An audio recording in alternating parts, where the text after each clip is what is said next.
예레미야 4장 19절에서 31절 구약성경 1056페이지 1056페이지 예레미야 4장 9절에서 31절 1056페이지 우리 합독은 19절에서 22절 그리고 27절에서 28절 그렇게 나누어 읽습니다. 4장 19절입니다. 슬프고 아프다 내 마음속이 아프고 내 마음이 답답하여 잠잠할 수 없으니 이는 나의 심령이 나팔 소리와 전쟁의 경보를 들었음이로다. 패망이 연속하여 온 땅이 탈취를 당하나 나의 장막과 휘장은 갑자기 파멸되도다. 내가 저 깃발을 보며 나팔 소리 듣기를 어느 때까지 할꼬. 내 백성은 나를 알지 못하는 어리석은 자요 지각이 없는 미련한 자식이라. 악을 행하기에는 지각이 있으나 선을 행하기에는 무지하도다. 27절입니다. 여호와께서 이와 같이 말씀하시길 이 온 땅이 황폐할 것이나 내가 진멸하지는 아니할 것이며 이로 말미암아 땅이 슬퍼할 것이며 위에 하늘이 어두울 것이라. 내가 이미 말하였으며 작정하였고 후회하지 아니하였은즉 또한 거기 돌이키지 아니하리라 하셨음이로다. 아멘. 할렐루야. 우리 앞뒤 좌우로 인사합시다. 잘 오셨습니다. 예, 감사합니다. 한 주간 동안 우리 다음 세대 여름 사역을 위하여 또 이 새벽 자리를 지켜주신 여러분들을 주님의 이름으로 축복하고 오늘 저녁 금요일 기도회까지 힘을 내어주셔서 함께 나오셔서 기도해 주시기를 바랍니다. 오늘 본문의 제목은 온 땅이 황폐할 것이나 온 땅이 황폐할 것이나. 여러분 오늘 이 본문은 예레미야 선지자의 탄식으로 유다 민족과 백성들에게 닥칠 재난으로 인하여 가슴을 치고 하나님께서도 진노 중에도 긍휼을 베푸시는데 정작 이 유다 민족과 백성들은 하나님께로 돌이키지 않고 헛된 자구책만 찾는다라는 그런 내용의 본문입니다. 오늘 이 본문을 통하여 우리에게 5가지 교훈을 주시는데 세 가지 교훈만 살펴보도록 하겠습니다. 우리에게 주시는 첫 번째 교훈입니다. 고난 너머 하나님의 긍휼이 있다. 고난만 있는 것이 아니고 그 고난 너머에는 반드시 하나님의 긍휼이 있다라는 그런 교훈입니다. 27절에서 28절까지인데 27절 말씀 보시면 여호와께서 이와 같이 말씀하시길 이 온 땅이 황폐할 것이나 내가 진멸하지는 아니할 것이며. 여러분 이 본문은요 어제 새벽에 나눈 하나님의 본심은 징계가 목적이 아니라 회복과 구원이라는 그 교훈과 비슷한 교훈입니다. 어제 새벽에 말씀드렸던 것처럼 예레미야 본문 전체는 그 내용들이 그 교훈들이 다 비슷비슷한 교훈들입니다. 반복적인 그런 교훈이라는 것입니다. 오늘 본문에서도 하나님께서 직접 말씀하십니다. 황폐할 것이나 내가 진멸하지 아니할 것이며. 하늘이 무너지는 것 같은 엄중한 하나님의 심판이 임하더라도 5장 10절에 보시면 이렇게 기록되어 있습니다. 다시 한번 읽겠습니다. 무너뜨리되 다 무너뜨리지 말고 그 가지만 꺾어 버리라. 여러분 가지만 꺾으시겠다라는 것입니다. 다 무너뜨리지 않겠다라는 것입니다. 이사야 6장 13절 말씀과 같이 무너뜨리는 징계가 목적이 아닌 회복을 위한 목적이기 때문에 그루터기는 남겨두시겠다라는 것입니다.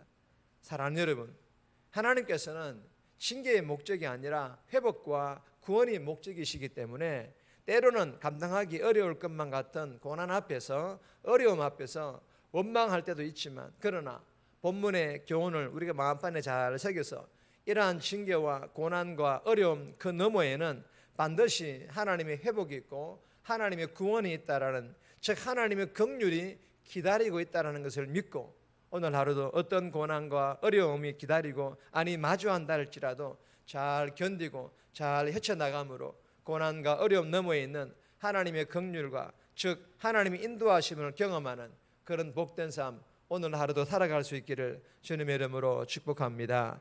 두 번째 주시는 교훈입니다. 회복을 바라보며 사명 감당하라. 회복을 바라보며 하나님의 긍휼, 고난 너머에 있는 그 하나님의 긍휼을 바라보며 사명 감당하라 라는 그런 교훈이죠. 21절에서 19절에서 21절까지인데 19절 말씀 보시면 슬프고 아프다. 내 마음 속이 아프고 내 마음이 답답하여 잠잠할 수 없으니 이는 나의 심령이 나팔 소리와 전쟁의 경보를 들었음이로다. 여러분, 이 말씀은요, 예레미야 선지자는 유다 백성들의 입장에서 자기 민족과 백성들을 향한 하나님의 예언 성취에 대하여 먼저 보게 되고 먼저 경험한 사람입니다. 누가 말입니까? 이 예레미야 선지자가 말입니다. 이 예언의 성취가 무엇입니까? 정말 입을 다물지 못할 정도의 그러한 징계와 그러한 멸망이었습니다. 그래서 이 예레미야 선지자는 이후에 닥칠 이 전쟁과 재난의 현실에 대하여 애간장과 더불어 속이 탁 타들어가는 그런 슬픔과 아픔을 눈물로 토로를 하고 있는 것입니다. 그래서 예레미야 선지자를 눈물의 선지자라고 말하고 있는 것입니다. 그런데 만약에 이 예레미야 선지자가 유다 민족과 백성들을 향한 하나님의 계획을 몰랐거나 아니면 예레미야 자신과 멸망한 민족과 백성들이 자기 민족과 자기 백성들이 아니었더라면 예레미야 선지자가 느끼지 않을 그런 고통이었다라는 것입니다.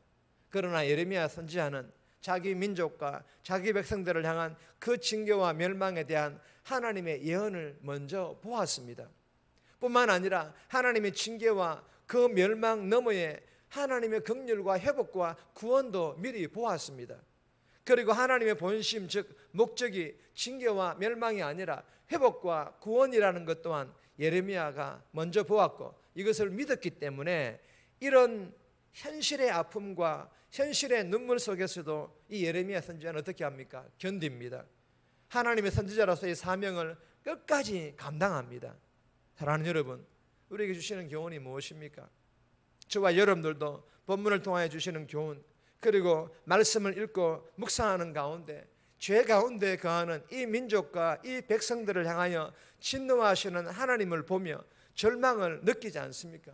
그러나 예수 믿는 우리는 절망만 바라보는 것이 아니라 그 진노와 그 절망 너머에 있는 하나님의 긍휼과 즉 회복과 구원을 바라보기에 이렇게 새벽에 나와 기도하는 것 아니겠습니까? 다음 세대들에 대한 소망이 있기 때문에 이렇게 비 내리지만 피곤한 육신을 이끌고 이 새벽에 기도하러 주님께 나온 것 아니겠습니까?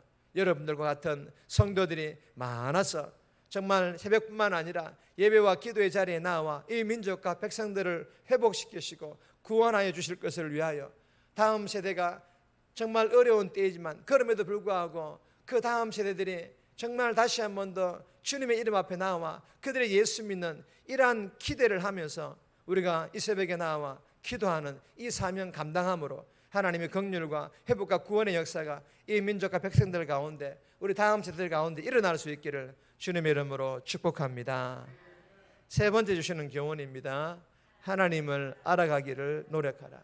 하나님을 알아가기를 노력하라 라는 그런 교훈입니다. 22절 말씀인데 내 백성은 나를 알지 못하는 어리석은 자요 지각이 없는 미련한 자식이라.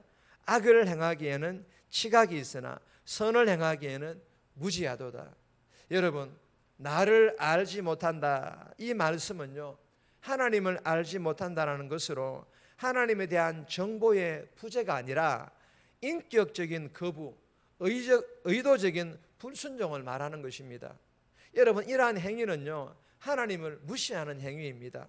그것도 이방인들이 아닌 하나님을 믿는 유다 백성들이 말입니다. 하나님께서는 이러한 자들을 향하여 어리석은 자라고 지각이 없는 자라고 미련한 자라고 여지없이 경고하십니다. 그리고 덧붙여 이렇게 말씀하십니다. 악을 행하기에는 지각이 있으나 선을 행하기에는 무지하도다. 여러분, 로마서 16장 19절 말씀에 반대예요. 다 같이 읽겠습니다. 선한데 지혜롭고 악한데 미련하기를 원하노라. 아멘. 그런데 하나님께서 정하신 그 선과 악의 기준을 자기 마음대로 바꾸어서 악을 행하는 데는 발 빠르고 선을 행하는 데는 더디다라는 것입니다. 아니, 행하지 않으려고 한다라는 것입니다. 사랑하는 여러분, 주시는 교훈이 무엇입니까? 하나님을 아는데 노력하지 않으므로 어리석은 자, 미련한 자가 되지 말라라는 것입니다. 그래서 우리가 새벽을 깨우든 아니면 아침저 시간에 말씀 묵상을 통하여 내가 믿는 그 하나님이 어떤 하나님인지를 우리가 알아가라는 것입니다. 그리고 하나님께서 주신 그 말씀을 통하여서 악이 무엇인지 또한 선이 무엇인지를 잘 분별하라는 것입니다. 그리고 악을 행하는 데는 발 빠르고 선을 행하는 데는 더디게 행동하지 말라라는 것입니다. 그래야 날마다 말씀 묵상을 통해 하나님을 더 알아감으로 지혜로운 자가 되어서 오늘도 삶에서 악을 행하지 않고 선을 행하는 그런 복된 삶 저와 여러분들이 살아갈 수 있기를 주님의 이름으로 축복합니다. 네 번째, 다섯 번째 제목만 읽겠습니다. 죄 때문입니다. 23절에서 26절까지입니다. 다섯 번째, 회개뿐입니다. 29절에서 31절까지입니다. 개인적으로 꼭 묵상하시기를 바랍니다. 정리합니다.